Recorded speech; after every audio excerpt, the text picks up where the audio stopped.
Hello students, कैसे हैं आप सब। तो आज का टॉपिक है लॉज ऑफ रिफ्लेक्शन। रिफ्लेक्शन के क्या क्या नियम हैं, आज हम इसके बारे में बहुत अच्छे से जानकारी लेंगे। तो सबसे पहले आते हैं हम डायग्राम पे।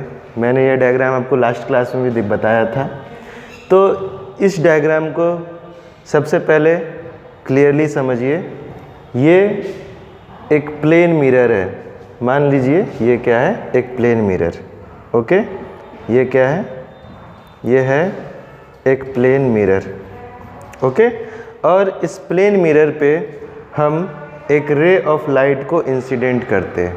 मान लीजिए यहाँ से हम क्या किए, एक रे ऑफ लाइट को इंसिडेंट किए। लाइट इस शीशा से टकराता है और शीशा से टकराने के बाद ये लाइट रिफ्लेक्ट हो जाता है। ओके, और इस लाइट को, शीशा से टकराने के बाद वाले लाइट को हम रिफ्लेक्टेड रे ऑफ लाइट कहते हैं। ओके, तो ये है इंसिडेंट रे, ये है रिफ्लेक्टेड रे। और ये जो पर्टिकुलर पॉइंट है, जिस पॉइंट पे ये इंसिडेंट रे शीशा से टकराता है, इस पर्टिकुलर पॉइंट को हम पॉइंट ऑफ इंसिडेंस कहते हैं। ओके, और मैंने आपको यह भी बताया था कि इस पॉइंट ऑफ इंसिडेंस के नॉर्मल पे अगर हम कोई लाइन खींचते हैं, जैसे ये पॉइंट ऑफ इंसिडेंस है और यहाँ से 90 डिग्री पे, इस प्लेन मिरर से 90 डिग्री के एंगल पे अगर हम एक स्ट्रेट लाइन खींचते हैं, तो इस स्ट्रेट लाइन को हम नॉर्मल कहते हैं। ये सब आप इससे पहले पढ़ चुके हैं, मैंने आपको पिछले क्लास में बताया था। और अब हम यह जानेंगे कि लॉज ऑफ रिफ्लेक्शन क्या होता है, और इसको बहुत ही क्लियरली हम समझेंगे। तो आते हैं सबसे पहले फर्स्ट लॉ ऑफ रिफ्लेक्शन पे। Okay, first law of reflection. First law of reflection क्या कहता है, इस बात को बिल्कुल ध्यान से सुनिएगा। फर्स्ट लॉ ऑफ रिफ्लेक्शन यह कहता है कि incident ray, reflected ray and normal all lie in the same plane. अब इसका मतलब क्या हुआ, incident ray, reflected ray and normal. देखिए, ये इंसिडेंट रे है, ये रिफ्लेक्टेड रे है और ये नॉर्मल है। फर्स्ट लॉ ऑफ रिफ्लेक्शन ये कहता है कि इंसिडेंट रे, रिफ्लेक्टेड रे और नॉर्मल, ये तीनों एक ही प्लेन पे लाई करते हैं। अब आप पूछिएगा कैसे, ये तो मुझे समझ में नहीं आया सर, ये कैसे हुआ। तो जिनको समझ में नहीं आया उनके लिए हम एक बहुत ही सिंपल सा एक्सपेरिमेंट बताते हैं। ओके, और इस एक्सपेरिमेंट से आई थिंक, मैं उम्मीद करता हूँ कि आप बहुत ही क्लियरली इस रूल को, इस लॉ को समझ जाइएगा। ठीक है, मान लीजिए यह जो पेपर मैंने लिया है, यह पेपर एक मिरर है। क्या है, मिरर। तो यह मिरर क्या काम करेगा, यह मिरर एक प्लेन सरफेस का काम करेगा। ओके, और मान लीजिए यह जो बुक है, यह बुक, मान लेते हैं कि यह बुक एक प्लेन सरफेस है। इस किताब का जो ऊपर का हिस्सा है, यह क्या है, ये एक प्लेन है। कैसा प्लेन है, देखिए, ये एक्स एक्सिस है और ये वाई एक्सिस है, मतलब ये एक एक्स वाई प्लेन है। ठीक है, तो बुक का डायमेंशन क्या है कि ये एक एक्स वाई प्लेन है। और इस एक्स वाई प्लेन पे हम एक एक्सपेरिमेंट करते हैं। मान लेते हैं कि इस प्लेन पे हम एक रे ऑफ लाइट को इंसिडेंट करते हैं। ओके, यह रेड पेन मान लीजिए क्या है, रे ऑफ लाइट है, जो आपका क्या हो रहा है, एक पर्टिकुलर एंगल पे इस प्लेन सरफेस पे मूव कर रहा है, और मूव करके ये क्या किया, इस मिरर के पास, इस मिरर के साथ स्ट्राइक किया, इससे टकराया। टकराते ही हम क्या कहेंगे, रे ऑफ लाइट इस शीशा से टकराएगा और टकरा करके क्या होगा, रिफ्लेक्ट हो जाएगा। ओके, तो मान लेते हैं कि इस पॉइंट ऑफ इंसिडेंस पे, अगर ये शीशा है, यह पेपर अगर एक शीशा है और यह बुक अगर एक प्लेन सरफेस है, तो इस प्लेन सरफेस पे हम क्या किए, एक रे ऑफ लाइट को एक पर्टिकुलर एंगल पे इंसिडेंट किए। ये देखिए, ये जो पर्टिकुलर पॉइंट है, इस पॉइंट को हम कहेंगे पॉइंट ऑफ इंसिडेंस। ओके, मान लेते हैं कि ये स्ट्रेट लाइन क्या है, यह स्ट्रेट लाइन नॉर्मल है। क्या है स्ट्रेट लाइन, नॉर्मल। आइए हम इसको बहुत अच्छे से समझते हैं। इस फिगर को आप देखिए। ओके, यह स्ट्रेट लाइन नॉर्मल है और ये आपका इंसिडेंट रे ऑफ लाइट है, ये आपका पॉइंट ऑफ इंसिडेंस है, और यह जो लाइट यह जो पेन है यह हमें क्या बताएगा, यह हमें बताएगा रिफ्लेक्टेड रे ऑफ लाइट का डायरेक्शन। तो देखिए यह जो है पर्टिकुलर एंगल है, यह रिफ्लेक्टेड लाइट का डायरेक्शन। अब आप बुक में बहुत ही क्लियरली इस फिगर को देख रहे होंगे। ओके, आइए हम इसे समझते हैं। ये इंसिडेंट रे है, ये नॉर्मल है, और ये रिफ्लेक्टेड रे है। ओके, तो देखिए अब डायग्राम के अनुसार, पीछे जो डायग्राम है, ओके, और यहाँ पर जो मैंने आपको एक्सपेरिमेंट करके दिखाया, इन दोनों में क्या सिमिलैरिटी देखते हैं।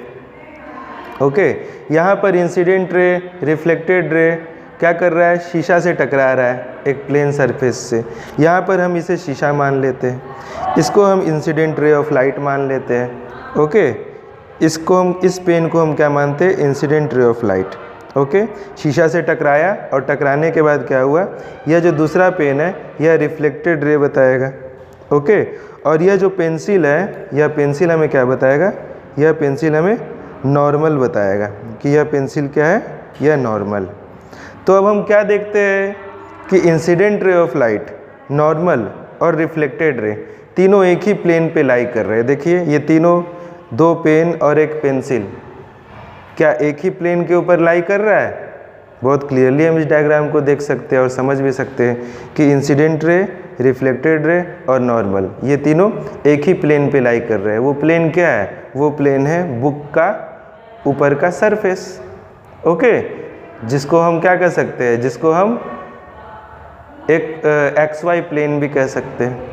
तो कहने का मतलब यही हुआ कि जब भी आपका रिफ्लेक्शन होता है तो रिफ्लेक्शन होने के समय हम यह देखते हैं कि इंसिडेंट रे, रिफ्लेक्टेड रे और नॉर्मल तीनों एक ही प्लेन पे लाई करते हैं। और यह बहुत ही क्लियर एग्जाम्पल है, और यह एक्सपेरिमेंट हमें बहुत ही क्लियरली यह बताता है कि किस तरह इंसिडेंट रे, रिफ्लेक्टेड रे और नॉर्मल तीनों एक ही प्लेन के ऊपर लाई करते हैं। उम्मीद करता हूँ कि आप फर्स्ट रूल को बहुत ही अच्छे से समझ गए होंगे। फर्स्ट लॉ क्या कहता है, फर्स्ट लॉ को आप बहुत क्लियरली समझ गए होंगे। ओके, इसके बाद देखिए इसके बाद हम सेकंड लॉ के बारे में पढ़ेंगे। ओके, तो फर्स्ट लॉ क्या बोलता है, फर्स्ट लॉ बोलता है कि incident ray, reflected ray and normal all lie on the same plane. ठीक है, सेकंड लॉ क्या कहता है, फर्स्ट लॉ कंप्लीट हो गया। सेकंड लॉ क्या कहता है, सेकंड लॉ कहता है कि एंगल ऑफ इंसिडेंस और एंगल ऑफ रिफ्लेक्शन हमेशा बराबर होते हैं। जब भी आपका एक इंसिडेंट रे ऑफ लाइट एक प्लेन सरफेस से टकराएगा और रिफ्लेक्ट हो जाएगा तो एंगल I और एंगल R हमेशा एक दूसरे के इक्वल होंगे। ओके, इस बात को आप हमेशा ध्यान रखिएगा। तो एंगल ऑफ इंसिडेंस किसे कहते हैं, इंसिडेंट रे नॉर्मल के साथ जो एंगल बनाए, देखिए ये इंसिडेंट रे है, ये नॉर्मल है, इंसिडेंट रे नॉर्मल के साथ जो एंगल बनाए उसे angle of incidence, angle I, और रिफ्लेक्टेड रे नॉर्मल के साथ जो एंगल बनाए उसे हम कहते हैं angle of reflection, angle R। तो सेकेंड लॉ कहता है कि एंगल I एंगल R के हमेशा बराबर होता है। इस तरह से हम दोनों लॉज को बहुत ही अच्छे से क्लियरली समझ गए कि आपका टू लॉज ऑफ रिफ्लेक्शन क्या होते हैं। लॉज ऑफ रिफ्लेक्शन के अलावा हमें एक बात और ध्यान रखना है, हमेशा ध्यान रखिएगा कि किसी भी प्लेन सरफेस पे अगर कोई लाइट हम नॉर्मली इंसिडेंट करते हैं, नॉर्मली इंसिडेंट करने का मतलब हुआ, अगर मान लीजिए ये एक प्लेन सरफेस है, ओके, और इस प्लेन सरफेस पे हम एक रे ऑफ लाइट को इस शीशा से 90 डिग्री के एंगल पे क्या करते हैं, स्ट्राइक करते हैं। ओके, ये क्या हुआ, ये इंसिडेंट रे ऑफ लाइट था और ये 90 डिग्री के एंगल पे क्या किया, इस शीशा से टकराया। तो हम क्या ऑब्जर्व करेंगे, हम यह देखेंगे कि यह रे ऑफ लाइट उसी डायरेक्शन में वापस मुड़ जाता है। ओके, और इस रे ऑफ लाइट को हम रिफ्लेक्टेड रे कहते हैं। मतलब इंसिडेंट रे और रिफ्लेक्टेड रे दोनों एक ही स्ट्रेट लाइन में फ्लो करते हैं। ओके, इस बात को आप हमेशा ध्यान रखिएगा। तो अगर किसी शीशा में या किसी भी प्लेन सरफेस पे अगर रे ऑफ किसी इंसिडेंट लाइट को हम नॉर्मली क्या करते हैं, शीशा पे अप्लाई करते या स्ट्राइक करवाते हैं तो रिफ्लेक्टेड लाइट भी क्या होगा, उसी डायरेक्शन में रिवर्स पाथ में फ्लो करेगा। ओके, और यहाँ पर एंगल ऑफ इंसिडेंस और एंगल ऑफ रिफ्लेक्शन कितना बनेगा, ये सोचने वाली बात है। तो देखिए एंगल आई क्या होता है, इंसिडेंट रे नॉर्मल के साथ जो एंगल बनाए। यहाँ हम क्या देख रहे हैं कि यह जो स्ट्रेट लाइन है यही इंसिडेंट रे और रिफ्लेक्टेड रे का पाथ है, और शीशा के साथ यह स्ट्रेट लाइन 90 डिग्री का एंगल बनाता है। इसका मतलब क्या हुआ, इसका मतलब यह हुआ कि यही स्ट्रेट लाइन नॉर्मल का भी काम करेगा। यह स्ट्रेट लाइन क्या करेगा, यह स्ट्रेट लाइन नॉर्मल का भी काम करेगा। इंसिडेंट रे भी यही स्ट्रेट लाइन है और रिफ्लेक्टेड रे भी यही स्ट्रेट लाइन है। तो इससे हमें क्या पता चला, इंसिडेंट रे नॉर्मल के साथ कितना एंगल बनाया, इंसिडेंट रे, ये इंसिडेंट रे है और यही नॉर्मल भी है, तो इंसिडेंट रे नॉर्मल के साथ कितना एंगल बनाया, 0 डिग्री। और इसी तरह रिफ्लेक्टेड रे नॉर्मल के साथ कितना एंगल बनाया, 0 डिग्री। क्यों, क्योंकि देखिए पहले आपका क्या था, मान लीजिए इस फिगर में पहले क्या था, ये आपका नॉर्मल था, ये लाइन आपका नॉर्मल था। ओके, ये लाइन क्या था, नॉर्मल था, और इंसिडेंट रे ऑफ लाइट ऐसे पास कर रहा था। इस डायग्राम को यहाँ पर दिखा रहा हूँ।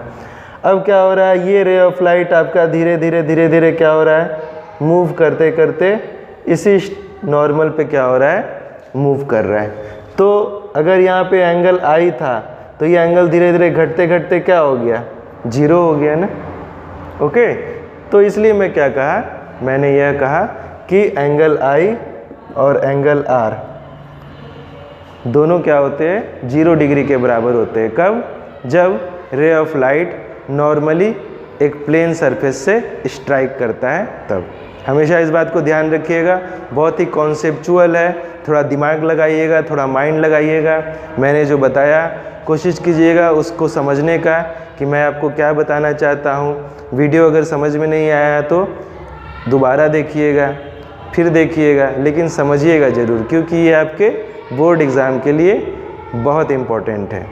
ओके स्टूडेंट्स, तो लॉज ऑफ रिफ्लेक्शन के दोनों लॉज मैंने आपको बताया आज के क्लास में, और ये बताया कि कोई रे ऑफ लाइट अगर नॉर्मली प्लेन सरफेस के ऊपर स्ट्राइक करता है तो उसके साथ क्या कंडीशन रहता है, मतलब एंगल आई और एंगल आर दोनों 0 के बराबर होते हैं, दोनों 0 डिग्री हो जाते हैं। और इंसिडेंट रे ऑफ लाइट और रिफ्लेक्टेड रे ऑफ लाइट और नॉर्मल दोनों एक ही लाइन होता है जो आपका प्लेन मिरर के साथ 90 डिग्री का एंगल बनाता है। उम्मीद करता हूँ कि आपको आज का यह वीडियो क्लास समझ में बहुत अच्छे से आया होगा। ओके, लॉज ऑफ रिफ्लेक्शन को अच्छे से ध्यान जानिए, खासकर फर्स्ट लॉ ऑफ रिफ्लेक्शन को और अच्छे से गौर से समझिएगा। मैंने एक्सपेरिमेंट के माध्यम से भी आपको समझाया ताकि आप इसको बहुत ही अच्छे से क्लियरली समझ सकें। Okay students.